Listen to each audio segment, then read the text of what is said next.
Hi all, welcome back to my channel.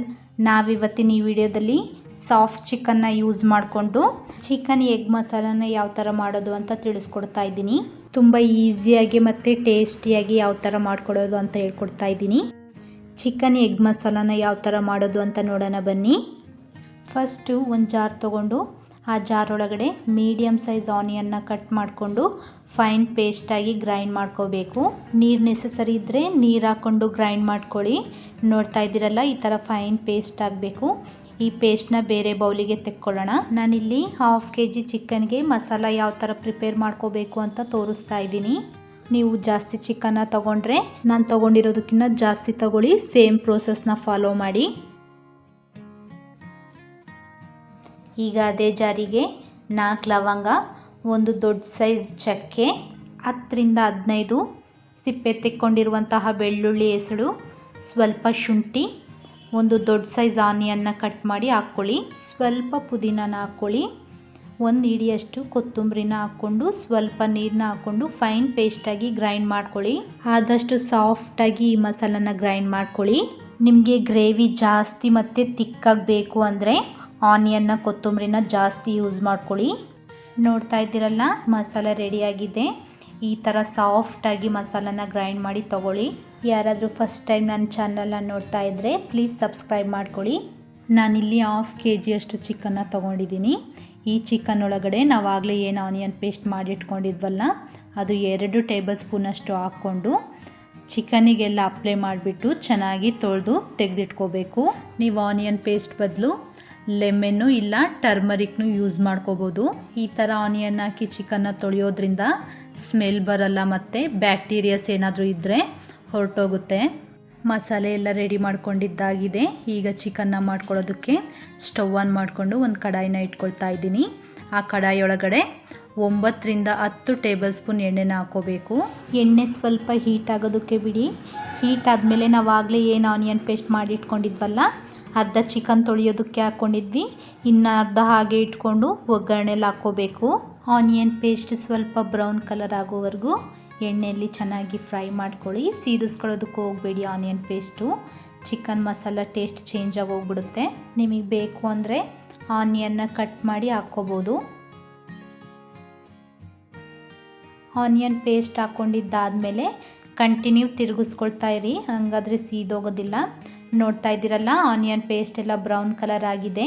ಈಗ ಇದಕ್ಕೆ ತೊಳ್ಕೊಂಡಿರುವಂತಹ ಚಿಕನ್ನ add ಮಾಡ್ಕೊಳ್ಳೋಣ. ಚಿಕನ್ನ ಹಾಕ್ಕೊಂಡಿದ್ದಾದಮೇಲೆ ಇದಕ್ಕೆ 1/2 ಟೇಬಲ್ ಸ್ಪೂನ್ ಅರಿಶಿನ, ರುಚಿಗೆ ತಕ್ಕಷ್ಟು ಉಪ್ಪನ್ನ ಹಾಕ್ಕೊಂಡು ಎಣ್ಣೆಯಲ್ಲಿ ಚೆನ್ನಾಗಿ ಫ್ರೈ ಮಾಡ್ಕೋಬೇಕು. ನಾನಿಲ್ಲಿ 1/2 ಟೇಬಲ್ ಸ್ಪೂನಷ್ಟು ಉಪ್ಪನ್ನ ಹಾಕ್ಕೊಂಡಿದ್ದೀನಿ. ಚಿಕನ್ನಲ್ಲಿರೋ ನೀರೆಲ್ಲ ಬಿಟ್ಕೊಂಡು ಎಣ್ಣೆ ಸಪ್ರೇಟ್ ಆಗೋವರೆಗೂ ನಾವು ಚಿಕನ್ನ ಚೆನ್ನಾಗಿ ಎಣ್ಣೆಯಲ್ಲಿ ಫ್ರೈ ಮಾಡ್ಕೋಬೇಕು. 30% ಅಷ್ಟು ಚಿಕನ್ನು ಎಣ್ಣೆಯಲ್ಲೇ ಕುಕ್ ಆಗಬೇಕು. ಈ ಚಿಕನ್ ಎಗ್ ಮಸಾಲ ಗ್ರೇವಿ ತುಂಬ ಟೇಸ್ಟಿಯಾಗಿರುತ್ತೆ. ಪೂರಿ, ಚಪಾತಿ, ರೋಟಿ, ದೋಸೆ, ರೈಸ್, ಮುದ್ದೆ ಜೊತೆ ತುಂಬ ಚೆನ್ನಾಗಿರುತ್ತೆ. ಎಲ್ಲದಕ್ಕೂ ಪರ್ಫೆಕ್ಟ್ ಕಾಂಬಿನೇಷನ್ ಅಂತಲೇ ಹೇಳ್ಬೋದು. ನೋಡ್ತಾ ಇದ್ದೀರಲ್ಲ, ವಿಡಿಯೋದಲ್ಲಿ ಕಾಣಿಸ್ತಾ ಇದೆ ಚಿಕನ್ನಲ್ಲಿರೋ ನೀರೆಲ್ಲ ಬಿಟ್ಕೊಂಡು ಎಣ್ಣೆ ಯಾವ ಥರ ಸಪ್ರೇಟ್ ಆಗಿದೆ ಅಂತ. ಈ ಥರ ಸಪ್ರೇಟ್ ಆಗಬೇಕು, ಹಂಗಾದ್ರೇ ಗ್ರೇವಿ ಟೇಸ್ಟಿಯಾಗಿ ಬರೋದು. ಈಗ ಈ ಥರ ಎಣ್ಣೆ ಎಲ್ಲ ಸಪ್ರೇಟ್ ಆಗಿದ್ದಾದಮೇಲೆ ನಾವಾಗಲೇ ಏನು ಮಸಾಲೆ ರೆಡಿ ಮಾಡಿ ಇಟ್ಕೊಂಡಿದ್ವಲ್ಲ, ಆ ಮಸಾಲೆನ ಹಾಕ್ಕೊಂಡು 2 ಟೇಬಲ್ ಸ್ಪೂನ್ ಖಾರದ ಪುಡಿ ಹಾಕ್ಕೊಳ್ತಾ ಇದ್ದೀನಿ. ಖಾರ ನೀವು ನೋಡಿಬಿಟ್ಟು ಹಾಕ್ಕೊಳ್ಳಿ. ಇದಕ್ಕೆ 1.5 ಟೇಬಲ್ ಸ್ಪೂನು ಚಿಕನ್ ಮಸಾಲ ಪೌಡ್ರನ್ನ ಹಾಕ್ಕೊಂಡು ಚೆನ್ನಾಗಿ ಒಂದು ಸಲ ಕಲಿಸ್ಕೊಳ್ಳಿ. ಎಣ್ಣೆ ಬಿಟ್ಕೊಳ್ಳೋವರೆಗೂ ಚೆನ್ನಾಗಿ ಮೀಡಿಯಮ್ ಫ್ಲೇಮಲ್ಲಿ ಕುಕ್ ಮಾಡಿ. ನಾವು ಹಾಕ್ಕೊಂಡಿರುವಂತಹ ಮಸಾಲೆ ಎಲ್ಲ ಚಿಕನ್ ಪೀಸಸ್ಗೆ ತಾಕಬೇಕು.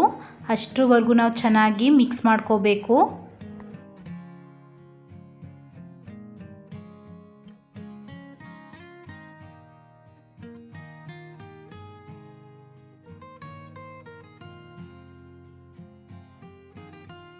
ನೋಡ್ತಾ ಇದ್ದೀರಲ್ಲ, ವಿಡಿಯೋದಲ್ಲಿ ಕಾಣಿಸ್ತಾ ಇದೆ.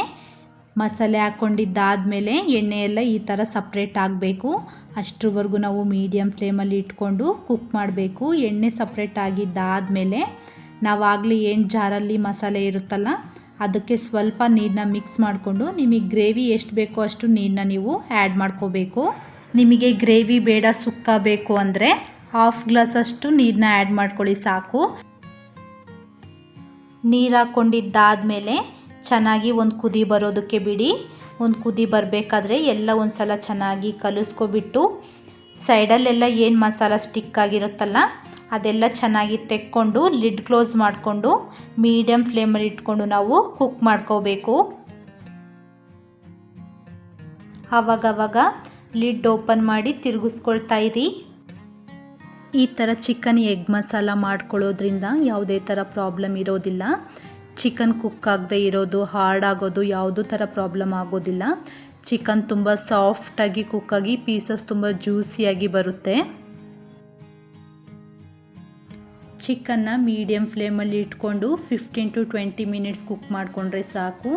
ಈಗ 20 ಮಿನಿಟ್ಸ್ ಆಗಿದೆ. ಲಿಡ್ ಓಪನ್ ಮಾಡಿ ನೋಡ್ತಾ ಇದ್ದೀರಲ್ಲ ಎಣ್ಣೆ ಎಲ್ಲ ಯಾವ ಥರ ಸಪ್ರೇಟ್ ಆಗಿದೆ ಅಂತ. ಈ ಥರ ಎಣ್ಣೆ ಸಪ್ರೇಟ್ ಆದರೆ ಚಿಕನ್ನು ಪರ್ಫೆಕ್ಟಾಗಿ ಕುಕ್ ಆಗಿದೆ ಅಂತ ಅರ್ಥ. ಸ್ಟವ್ ಆಫ್ ಮಾಡಿಕೊಂಡು ಇನ್ನೂ ಒಂದು ಸಲ ಪೀಸಸ್ನ ಚೆಕ್ ಮಾಡ್ಕೊಳ್ಳೋಣ ಕುಕ್ ಆಗಿದೆಯೋ ಇಲ್ವೋ ಅಂತ. ಒಂದು ಪೀಸ್ನ ತೊಗೊಂಡು ಅದನ್ನು ಪ್ರೆಸ್ ಮಾಡಿ ನೋಡಿ, ಅದು ಕಟ್ಟಾದರೆ ಕುಕ್ ಆಗಿದೆ ಅಂತ. ಬಿಸಿ ಇರುತ್ತೆ, ನಿಧಾನಕ್ಕೆ ನೋಡಿ. ಪೀಸಸ್ ಎಲ್ಲ ತುಂಬ ಸಾಫ್ಟಾಗಿ ಕುಕ್ ಆಗಿದೆ. ಇನ್ನೂ ಒಂದು ಸಲ ಹತ್ರ ಇಟ್ಕೊಂಡು ತೋರಿಸ್ತಾ ಇದ್ದೀನಿ ನೋಡಿ. ಒಂದು ಪೀಸ್ನ ತೊಗೊಂಡು ಅದರಲ್ಲಿ ಸ್ವಲ್ಪ ಕಟ್ ಮಾಡಬೇಕು ನಾವು ಕೈಯಲ್ಲೇ. ಅದು ಕಟ್ಟಾದರೆ ಚೆನ್ನಾಗಿ ಕುಕ್ ಆಗಿದೆ ಅಂತ. ನೋಡ್ತಾ ಇದ್ದೀರಲ್ಲ ಸಾಫ್ಟಾಗಿ ಕುಕ್ ಆಗಿದೆ. ಇದಕ್ಕೆ ಈಗ ಹಾಫ್ ನಿಂಬೆಹಣ್ಣ ಸ್ಕ್ವೀಸ್ ಮಾಡ್ಕೊಳ್ಳೋಣ.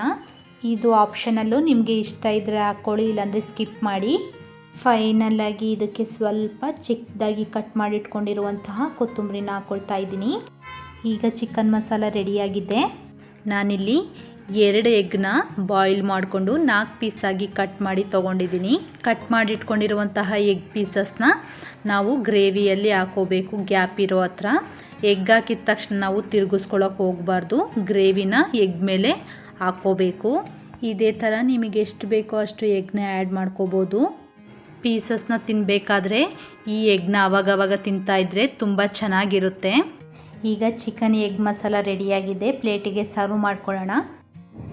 ಈ ಥರ ಚಿಕನ್ ಎಗ್ ಮಸಾಲ ಮಾಡ್ಕೊಳ್ಳೋದ್ರಿಂದ ಪೀಸಸ್ಸು ತುಂಬ ಟೇಸ್ಟಿಯಾಗಿ ಜ್ಯೂಸಿಯಾಗಿ ಬರುತ್ತೆ. ಮಿಸ್ ಮಾಡದೆ ನೀವು ಒಂದು ಸಲ ಈ ಥರ ಚಿಕನ್ ಎಗ್ ಮಸಾಲಾನ ಮಾಡ್ಕೊಳ್ಳಿ. ನಿಮಗೂ ಈ ವಿಡಿಯೋ ಇಷ್ಟ ಆದರೆ ಪ್ಲೀಸ್ ಲೈಕ್ ಮಾಡಿ, ಶೇರ್ ಮಾಡಿ, ಹಾಗೆ ಸಬ್ಸ್ಕ್ರೈಬ್ ಮಾಡ್ಕೊಳ್ಳಿ. ನೀವು ಸಬ್ಸ್ಕ್ರೈಬ್ ಮಾಡ್ಕೊಳ್ಳೋದ್ರಿಂದ ನಾನಿಡೋ ಪ್ರತಿಯೊಂದು ವೀಡಿಯೋಸು ನಿಮಗೆ ಬೇಗ ರೀಚ್ ಆಗುತ್ತೆ. ನನಗೂ ಇನ್ನೂ ಅಷ್ಟು ವಿಡಿಯೋ ಮಾಡೋದಕ್ಕೆ ಮೋಟಿವೇಟ್ ಆಗುತ್ತೆ. Thank you for watching. Next ವಿಡಿಯೋದಲ್ಲಿ ಸಿಗೋಣ. ಬಾಯ್.